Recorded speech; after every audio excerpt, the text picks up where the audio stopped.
folks, hello and welcome back to the channel. So, I've decided to do the I'm a Wargamer 2020 challenge.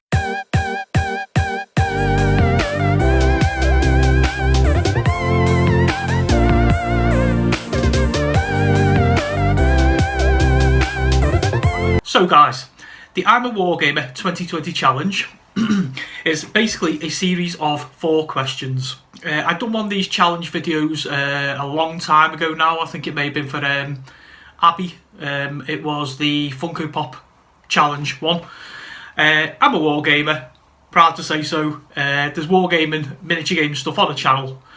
A couple of friends of mine have asked me to participate in this challenge and somebody actually tagged me. So without further ado guys, let's go for it. Okay, so the first question, how did you get into wargaming? Whew, how did I get into wargaming? Okay, I was working with a group of guys around the turn of the millennium, around 2000, and we were all talking on a break one day and they got to saying about going round to one of the lads' houses on a Friday night to play some Lord of the Rings and have a few beers. And I'm like, oh, Lord of the Rings, beer? No brainer, wasn't it really? So I got talking and stuff, and then one of the lads turned around and said, oh, it's like it's miniature figures, you know, like small figures, and we kind of fight each other with armies. And I'm kind of like, what the, put your own expletive in there, not really up for this, like don't want to be playing with toy soldiers. Famous last words. So yeah, I gave him a little bit of a ribbon and we had a little bit of a giggle and stuff, and one of my mates just turned around and said, well, come up, what have you got to lose? A couple of beers and a pizza. So I thought, yeah, sound okay. So I went up, and my mate Barney, Mike, if you're watching, mate, subscribes. Barney set a table up in his front room, and it was like a typical battlefield, green grass, trees, a couple of hills. There was an army of elves on one side and an army of, I think, Urukai on the other. And I'm just looking and I'm thinking, this looks alright. A couple of beers later, the lads have started playing, and it was a case of like, do you want to join in? I'm like, well, yeah, okay. 2 aside kind of thing. And I was just, well, what the hell do I do? So Mike turned around, he said, well, see this group of 10 guys here? It's like a group of like 10 archers on a hill. I said, yeah. He said, you just control them, sit there. He said, and fire. I'm like, fire? So he explained that, you know, you turn around and say who you want to fire at and are you within a range, and you might need to roll 3s or 4s on a dice to hit. And so anyway, he went over all the rules. I'm thinking, yeah, okay, I'm still like a little bit unsure of this. A few more beers, a little bit of Lord of the Rings tunes on the background and stuff. And so yeah, we got playing and we played the game out, and you know, I kind of come away, and I remember coming home and saying to like my wife at the time, like what I'd been playing, and she was giving me a proper ribbon over it, you know. And a couple of like my other mates who weren't gamers were kind of, oh, you know, nerd, gimp, geek, all these kind of things. And yeah, so it basically started there. That was like my first experience, and loving Lord of the Rings and stuff, and like the movies just being on the cinemas at the time, Peter Jackson's movies.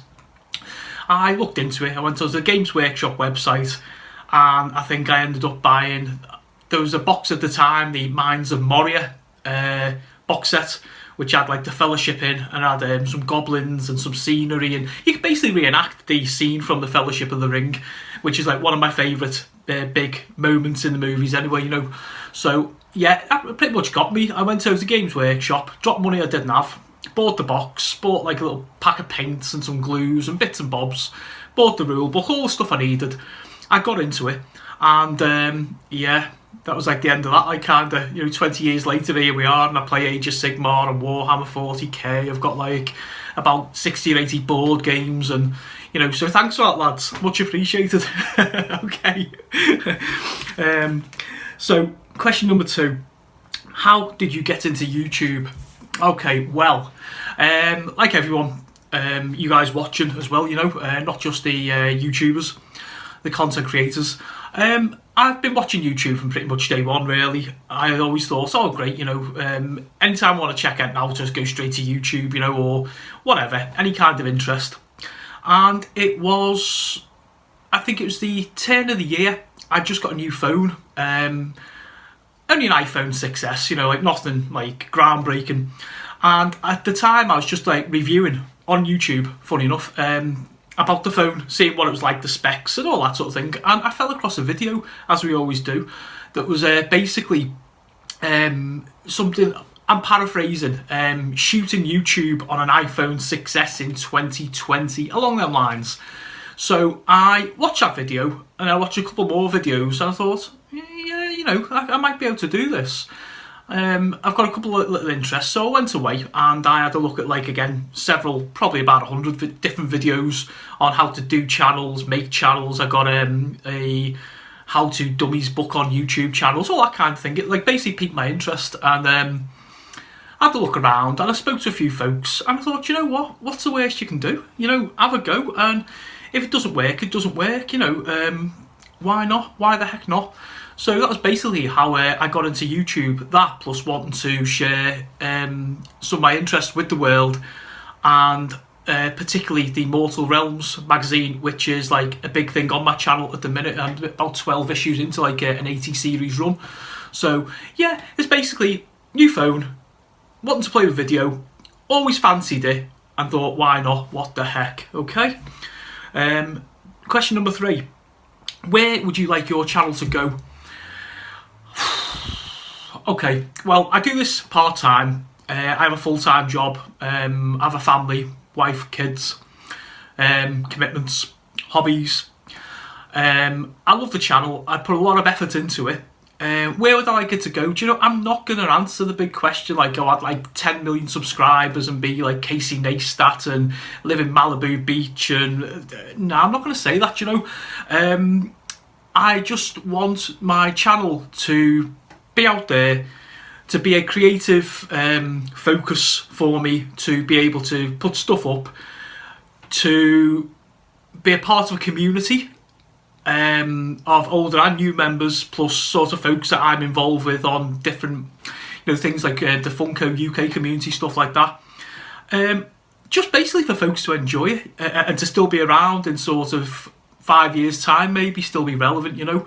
That's it. I've got no great aspirations or like massive subscribers or whatever. I've got some personal goals. I'd like sort of 10,000 views, like, you know, just let me have a look on my board there, and maybe 500 videos made and that kind of thing. I'd love 1,000 subscribers.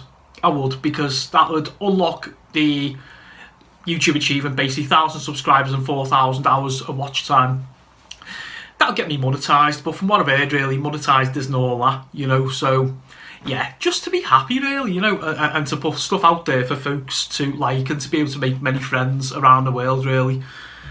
And the last one, what advice would you give someone getting into YouTube?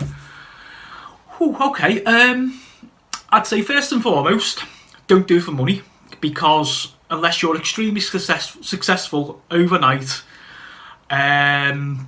you know, you're not going to make a lot of money, point blank. I'm not saying there aren't people out there who do, there are, you know, but it's taken those guys a lot of time and a lot of hard work. So I think my advice really, basically, for anyone getting into it is do it because you want to. Do it because you want to share a passion with the world. Do it because you want to make things better, maybe because you want to make friends. Do it for all the right reasons, do you know? Don't do it for money. Don't do it for, like, fame. We're not famous, you know. I mean, again, Casey Neistat, Peter McKinnon, people like that, they are, you know, and they deserve to be. But keep your feet on the ground, stay humble, and just do, you know, do the content you want to do as well. Because when I first started, I didn't really have much of an idea of what I wanted to do. The first maybe 2-3 months were pretty much like bam, bam, bam, bam, sort of scattergun, you know, throw it at the wall and see what sticks, see what folks like to watch and what's popular.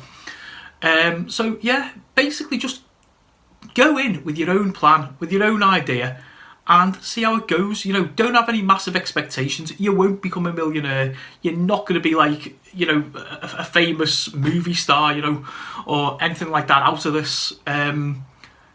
Yeah, I'm rambling. Just do it for the right reasons, guys. Okay? So that was basically my entry into the 2020 I'm a Wargamer and YouTuber, I think they should title it, challenge. Alright, guys. A little bit different for you this time, but hey-ho. Live to be surprised. Alright, see you next time.